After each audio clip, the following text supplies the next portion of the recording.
30 minutes on that. Okay. Can I tell the story in 30 minutes? I think I can. Hello, everybody. Welcome back. Today, let's do a little bit of a story time because when I was younger, I had some moments of irresponsible behavior, and I think perhaps it's hard to rank which story of mine, which experience of mine was most irresponsible, but this most certainly takes top 5, if not the top 3. And this particular instance, I was still a young junior officer. I was a first lieutenant, and I was still stationed in Germany. And let's call, let's see, so some characters in here are still active duty, so I cannot jeopardize them, especially if they take a battalion command. But I was with primarily my friend Ace. That's not his real name. But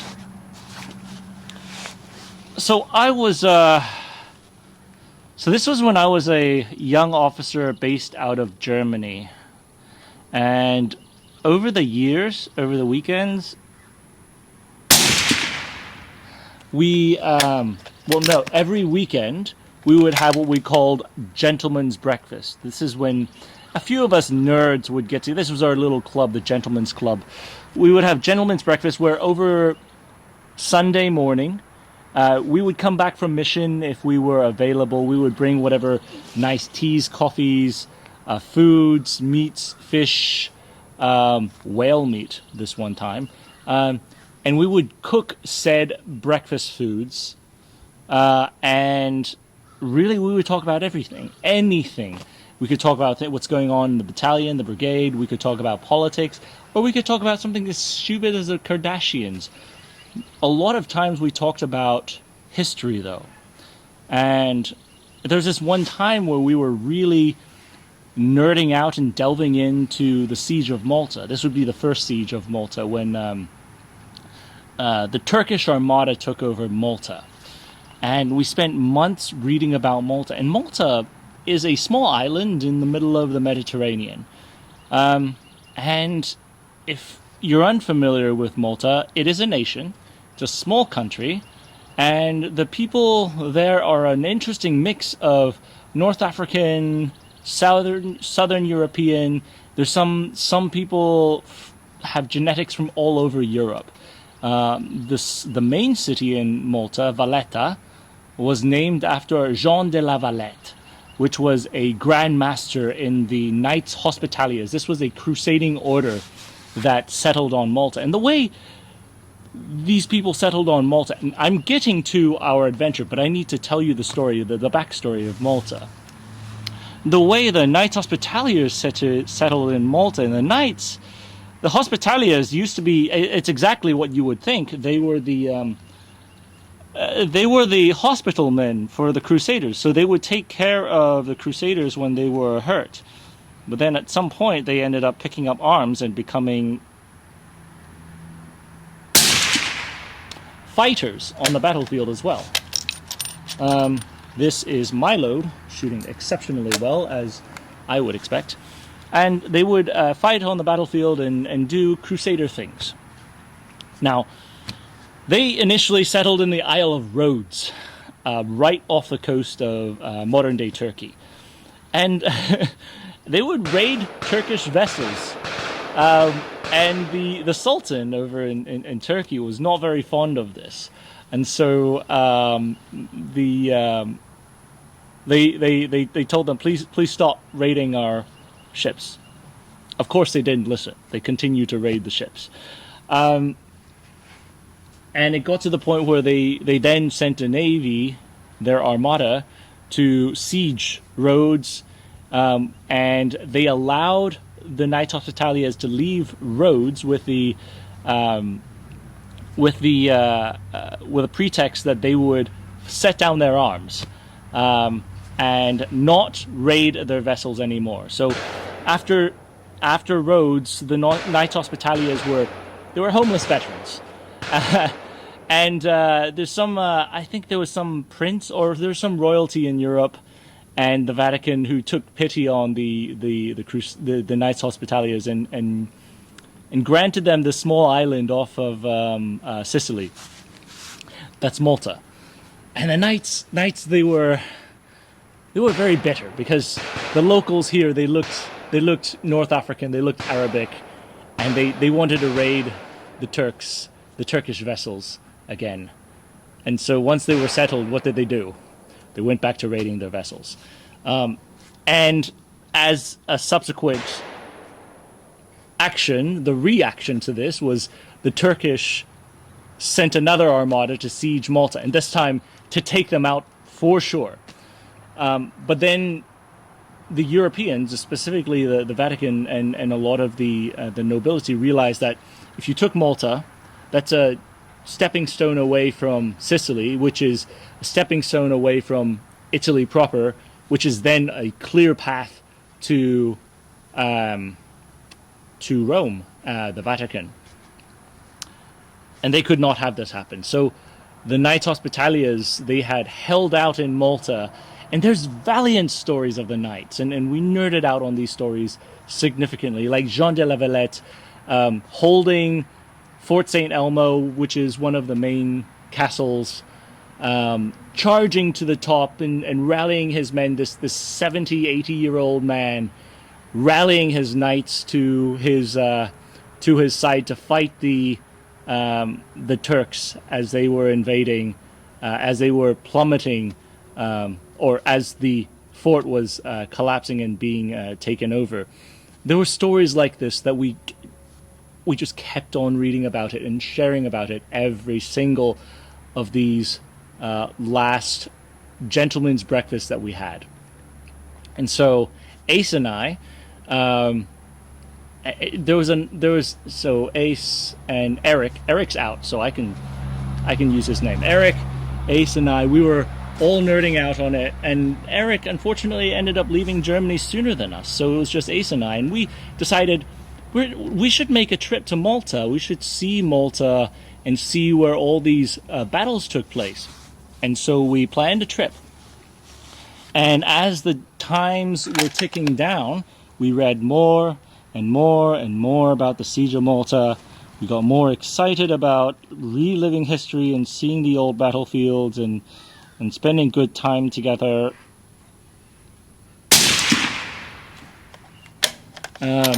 And unfortunately, right before we could leave for Malta, I was called for a mission.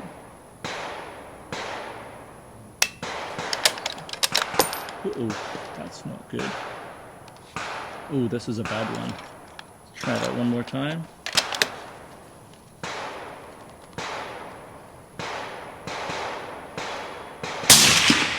That's weird. The primer may not have been seated deep enough. Anyways, yeah, these good primer strikes though. So we had nerded out for months at this point. It wasn't just weeks; it was months of research on this place, sharing about these battles every single time we went out. And I got called up for mission for that week, like literally 5 days before we were supposed to leave. I get called up to head to Germany. And this was during the time when we had troops that were coming back from Nigeria because they were responding to an Ebola outbreak in Nigeria under AFRICOM. And our U.S. Army Europe may or may not have pissed off Italy because they were sending troops back to Italy for quarantine without letting the Italian government know. And then the paparazzi found out, and it's just a giant mess. So they had rerouted the troops up north through Germany with the cooperation of the German government. But the Germans were, this time it became, we need to make sure everything is perfect. We need all hands on deck. I got called over to the brigade headquarters in Bamholda. And then, yeah, so we were there making sure that the quarantine facility, everything was good. I was hoping it would be done and I could just go, but the colonel clearly then said, I would like us all to be available if we are called for it. And so I had to call Ace and tell him, hey, it's probably not going to happen. I didn't even bring my passport, to be honest, like when I went over to the other side of Germany.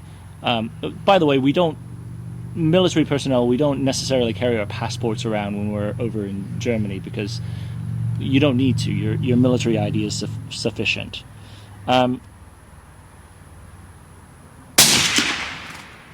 So probably not going to happen. Ace was still going to go on his own to visit Malta, and he would enjoy seeing the sights and send it to me, and maybe at one point I can go by myself. But you gotta understand, this was right before the end of Ace's tour out there in Germany, and then he was headed back stateside. So this was the last trip that he and I would get to enjoy together. This is a huge letdown, huge disappointment. And, at this point, the flights were booked. We didn't necessarily have a car booked because we just wanted to, make sure to keep it somewhat flexible. It was... Hold on.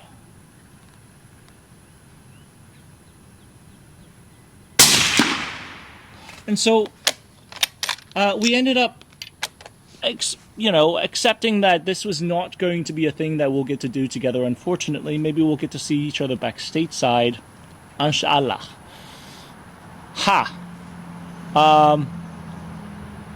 AFRICOM called down and said that they had to delay all flights. And this was literally we planned this over a 4-day weekend. So Thursday, this came down saying that they were going to pause all flights because they had to, I forgot what is like a political thing or logistics. They just couldn't send people back from Africa just quite yet. So Colonel came down, Division came down at first and told us, hey, everybody, it's probably going to be a stand down. We're probably just going to hold pattern, all available personnel. You could enjoy your 4-day weekend, but just stay near your phones and stay near so we can respond to anything as we need. Okay. As I was walking down the hallway out of the division headquarters, I got on the phone and told Ace to go and secure my passport from my house. And he did. So he broke into my house. And I don't think I had even like a change of clothes. He broke into my house, and no, I did have a change of clothes. I went back to the hotel I was staying in to quickly pack up some things. And Ace broke into my house and got my passport from where I was holding it, and drove down to the Munich airport because we were flying out of Munich. Normally we fly out of Nuremberg. So I had about a 4-hour drive ahead of me from the wrong side of Germany down to Munich. And I made that 4-hour drive in less than 3 hours. Thank God for the Autobahn. In my turbo diesel TDI, pre-scandal Volkswagen, by the way, got there as I was going up the escalator. Was thinking that I wasn't even going to make it. We squeezed through security and literally got to the gate as they were closing it. Like, we told the people out at the register we're going to book it straight to the gate. Don't close the gate doors. And we made it there as the guy was about to lock it. And we got there and got on the plane. Oh my goodness. We thought this was it. This was going to be a great trip. So first leg, we were flying down to Rome. Got to Rome, got to the airport. We enjoyed a nice meal at the airport. And then took our second leg and got all the way down to Sicily proper. In Catania. And Catania, we also nicknamed it Craptania because it just that's what it was, Craptania. And luckily for us, there was a storm that had hit. They said it was the worst hurricane that they'd ever seen in the last 5 or 10 years. However, I forget how long, but one of the worst. Fantastic. Fantastisch. Or fantastico, because we're in Italy at this point.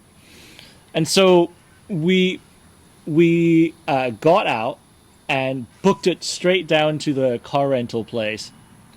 And again, by the seat of our pants, found the last car rental place that was still open, and the guy was closing. And this is Italy. And it was a miracle that people weren't already gone at this point in Italy.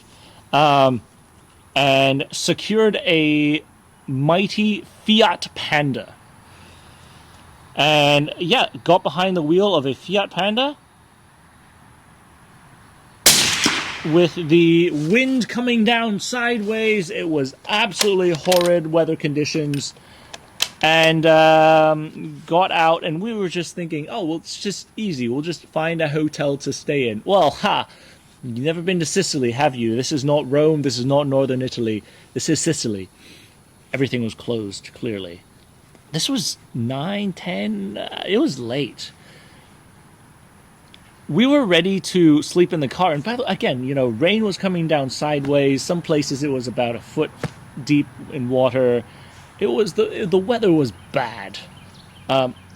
Finally, and remember, this isn't the era when you had cell phones to just check the availability of lodging. You actually had to work to get good places to stay.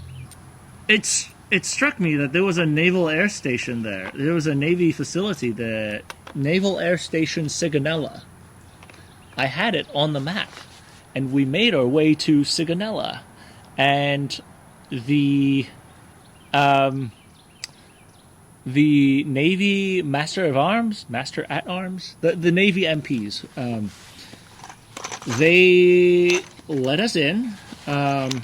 We ended up finding our way to the Navy Lodge and crashed at the Navy Lodge, which we had one of the last rooms that were available. So I thought, all right, of all things, this was, again, I still hadn't really rested from leaving the division, running out, booking it to get my luggage, all the way back over to get to Munich airport, hop on the flight, barely make it, and onto the flight to fly down to Sicily to hit one of the strongest hurricanes that Sicily had seen for like a decade. And drove around for 3 hours, couldn't find a place, and finally crashed out at the Navy Lodge. Navy Lodge, it's like a hotel. It's decent, it's clean, it's fine, it's a decent hotel. But so then Ace went for a run in the morning, and I was thinking, I didn't know he went for a run in the morning, but my phone started ringing, and I went to check what it was. It was my colonel calling, and Colonel Murray. For those out there, Colonel Murray he's my mentor as I went through my officership. I'm really sorry for this. This is how he's going to find out about how all this happened. So it was Colonel Murray calling. He said, just seeing how I was, being a good leader, and here I was, my shit ass in Sigonella in Sicily, way far away from where I was supposed to be, absolutely AWOL. Like there's like 100-mile radius that we're supposed to be in. This is clearly outside of that radius. And I was ready. Like at that point, if he asked where I was just going to tell him.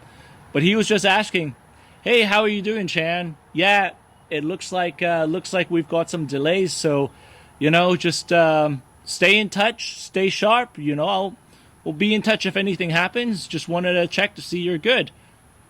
"Roger, sir." He didn't ask where I was. So, okay. So later on that evening, I met.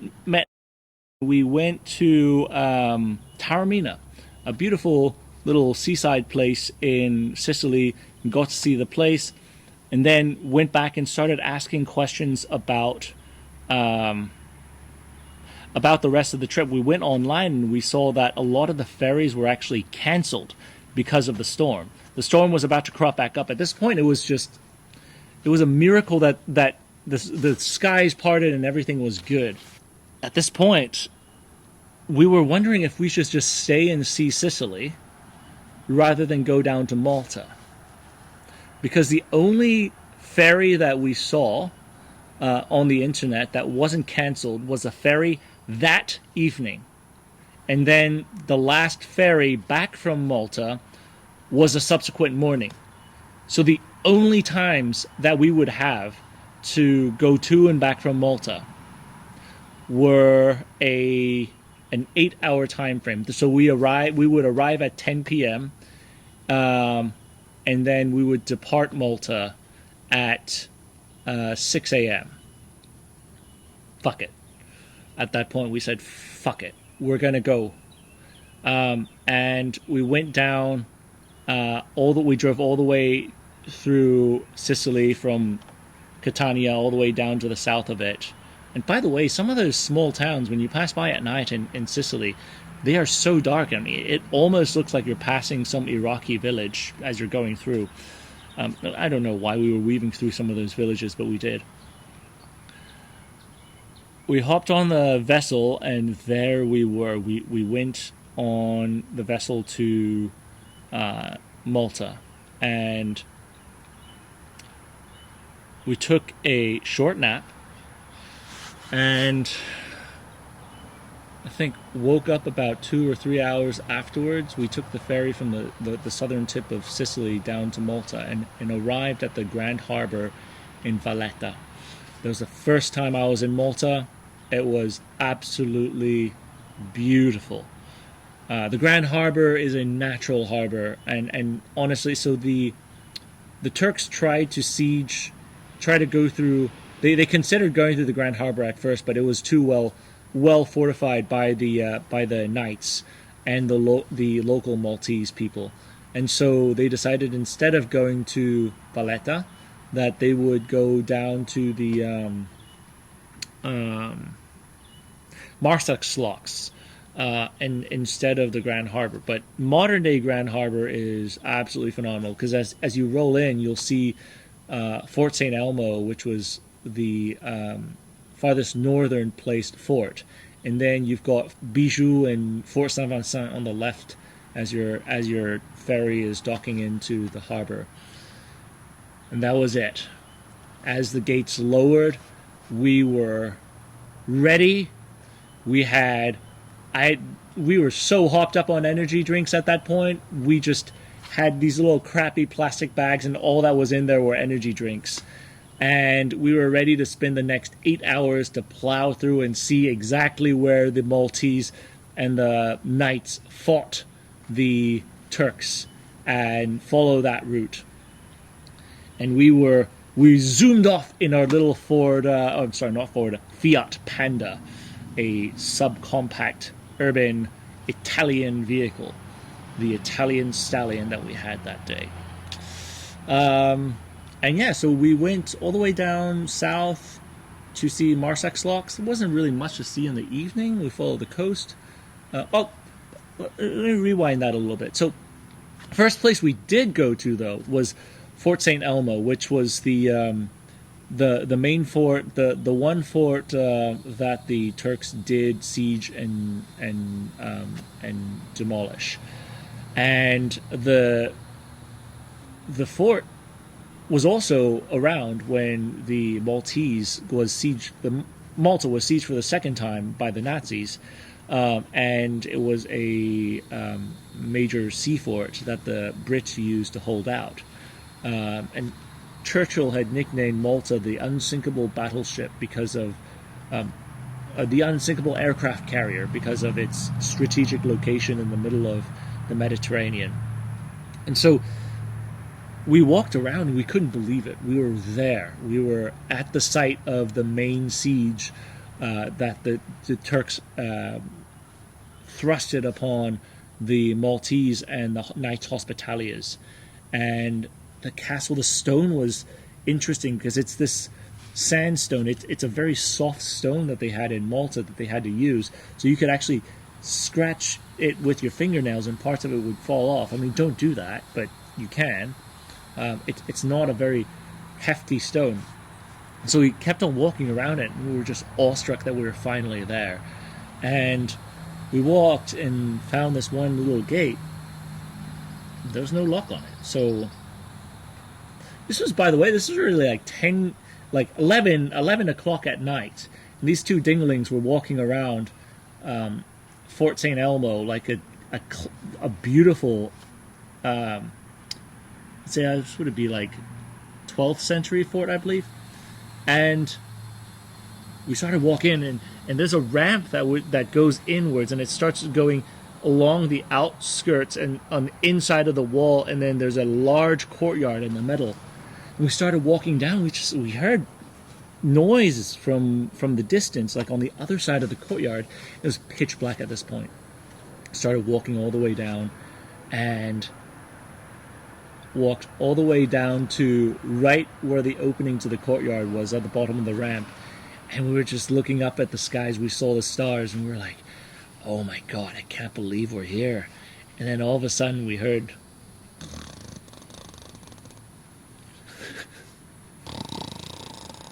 so it turns out we walked all the way down, and there's a guard booth on the very bottom. The guy was falling asleep. The guard was absolutely passed out. And there was no lock on the top, by the way. We didn't break in. We just walked in. And so we slowly walked all the way back out. And we were unarmed. We didn't even have a knife on us or anything. Fairly harmless. But I guess we were active duty U.S. military, so we invaded Malta. And so we slowly backed out and walked all the way back up there, after spending about like 5 minutes right next to the security booth and hearing all the people on the other side and hearing the snore. Okay, so that was cool. We saw Fort St. Elmo, and what else could we see? We were wondering. We drove all around. We saw Marsa We saw Medina, which was the old city capital. And this is where the Maltese created diversions and made fake soldiers to prop on top of the city walls, so the Turks would just bypass it, and thinking that it was heavily fortified. And so last we talked, I'm sorry, the camera actually died. We were talking about backing out of Fort St. Elmo and then like continuing on. And so, yeah, we continued on going, continued on up north to, or not north, we were going south to Marsa, and we were trying to see as much as we could. We passed Medina. But the one other place that I still remember that was really neat was seeing Hagar Kim. And Hagar Kim is a 5,000 plus year old structure where the ancients used to worship the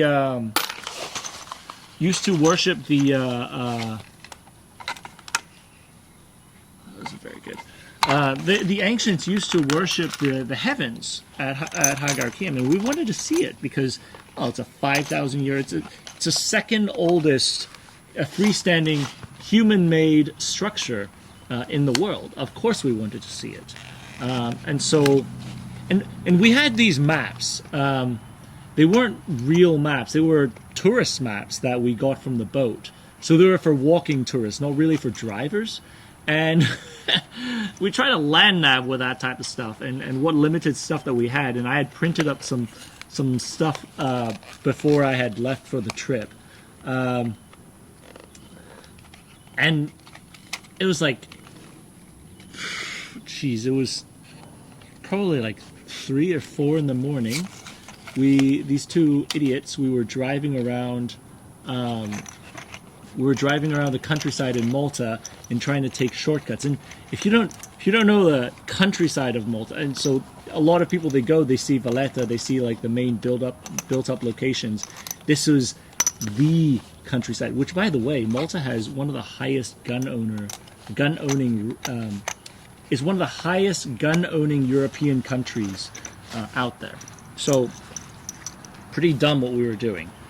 But I thought I was being clever, and I found a shortcut to go through, and I nearly got the Fiat Panda stuck a couple times on a farmer's farm, because dirt road turned into soggy grasslands, and we were driving a Fiat Panda. And so, thank goodness, whenever we did get it stuck, I had some shrubs and some wood on the side. I could jam underneath the wheels to get traction to pull the Fiat Panda out. There's a mosquito. But we finally got to the site of Hagar Kim in a muddy Fiat Panda, and the site itself is interesting because when you pull up to it, you don't pull up straight to Hagar Kim. It is the reception center and the sort of like education center, and there's a parking lot and there's a structure to it. As you pull up where we pulled up, it was exactly in front of the security center. So not like a security booth. I'm talking about like, it looks like the Jurassic Park security center. Like, it's got cameras, it's, people could see everything. And we were thinking, shit, the security people probably watched us pull through the gate. I don't know if they did, because we saw them in there looking at the monitors. They didn't do anything. We kind of just sat there for a little bit, and we were like, should we? Well, we've come this far. Why not? So we walked out. And there's a thing in life, if you carry yourself confident enough, people don't really, if you carry yourself confident enough, you almost look like you belong. And we were wearing button downs. We weren't wearing like t-shirts and flip-flops and things like that. We were blue jeans, button downs. It didn't look like we were just absolute trash, like I do right now. And walked out like we owned the place, and nobody stopped us. We just walked right in front of the security center, and then there's a path that goes all the way down to Hagar Kim, and that path is probably, I don't know, it's like a couple hundred meters long, so it wasn't like a short path to get there. And I still remember that path. It had a lot of so it was a moonlit night, so we could see as far as we wanted, and we could see, like, you could see Hagar Kim in the very, like, at the very distant, right as the horizon. You could see the sea. You could hear actually the seashore in the distance. But as the path goes down, and there's no trees around because Malta doesn't really have any trees, the path is it's a like white stone path going all the way down. And as we were walking, we were like crunching, like I think we were stepping on snails and kept on hearing things crunch. Walks all the way down there, like without anyone stopping us, right in front of the 5,000 plus year old monument where the ancients used to worship the sun during the summer solstice and the winter solstice. They had these holes that the sun would shine through, and at the solstice it would hit a certain point, and that's how they knew that it was that special time, the longest or the shortest day of the year. And we were standing there looking at this structure at awe. And decided, all right, I decided this. I told them that I wanted to touch the structure. I wanted to touch a 5,000-year-old structure. Of course, I'm a child. I have to touch things. And there's like a plastic chain that was stopping people from going in after hours. Right as I was about to unhook the plastic chain, it stopped me. And it was about at this point, I realized right next to me was another security booth. I just didn't hear anything coming up to it. But he stopped me.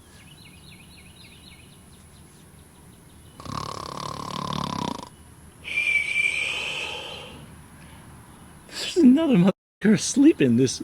Like, it's like all the security guards in Malta just sleep on the job instead. But this was so close. If I were standing here, I could have touched the pane of glass where the security booth was. And so we just took a moment, stepped back, maybe like a few steps, like 4 or 5 steps back to where we had a little bit of distance between us and the security booth. Just kind of took it in, looking at the structure. And a couple minutes passed by. All right, we're good. Let's go. We slowly walked out.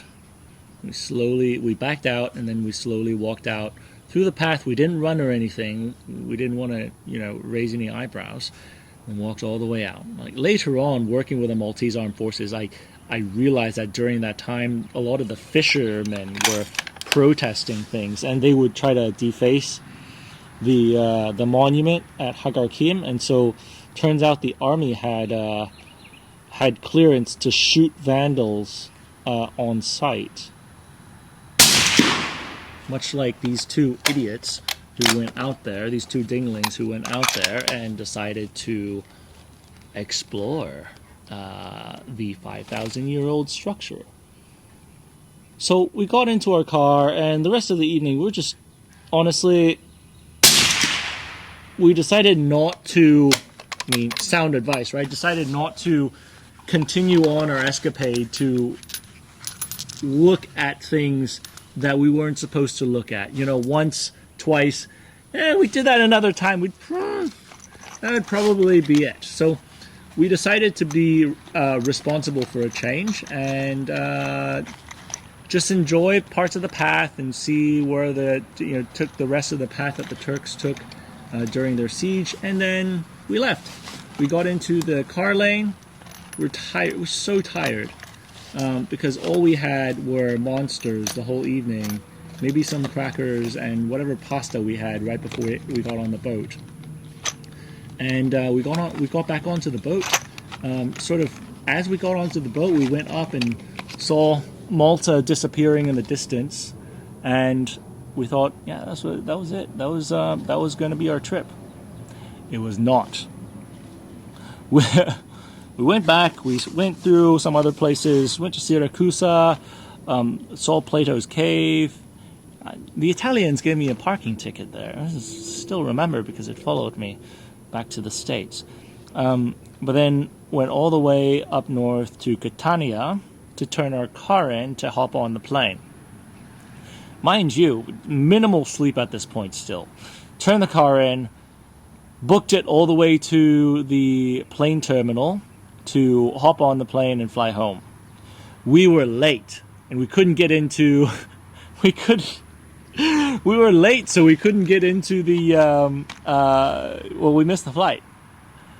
But then I realized that, wait a second, there's a train station. Ace was like, what the f*** are you talking about, a train station? We're on an island. No, look, the trains go to Rome. If we get to Rome before the other flight does, we can hop onto the connection and hop on and get out. That's a good plan. Yeah, let's do that. So we found the next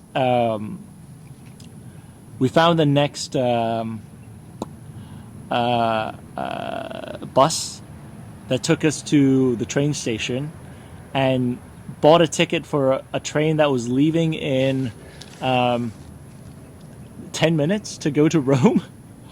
And I had time to go out to the food stalls, and we were driving through all these like Catania. It looks like North Africa, parts of it. We were driving through all these like meat, these people grilling meat or something all along the way. I was so hungry getting up there, but we had 10 minutes, so I went outside and I found a food trailer, whatever it was, and I don't know what it is, but they looked like Philly cheesesteaks and they were so good. And on the other hand, found a bottle of wine. Presto. Of all the Italian train rides, this time we had the God's favor, and the train was arriving on time. So we hopped on the train, and we had sleeper cars. We had a sleeper car that we were occupying. Nobody else was there. And we hopped on, and then we drank our wine, ate the entire bottle of wine, ate our cheesesteaks. I don't know what it's called. It was delicious though. But then all of a sudden, we woke up to a giant bang, clang, and the train shifted a lot. We're like, oh no! Of all places, we get a train wreck now. But turns out it wasn't a train wreck. Turns out the train had stopped, and we looked around, and there were like people walking out of the platform and walking around. And they were walking upstairs, and there was a staircase going up. So we were in a structure. The train had stopped in a structure. We went upstairs, and turns out we were on a damn boat. The boat was crossing the harbor between Sicily, or the channel between Sicily and the mainland. And I still remember it looked like it was there's a statue that looked like a Statue of Liberty. And he and I were half drunk, dead tired, woken up in a daze after one of the craziest trips we had, and we were crossing the harbor because our train was in a boat.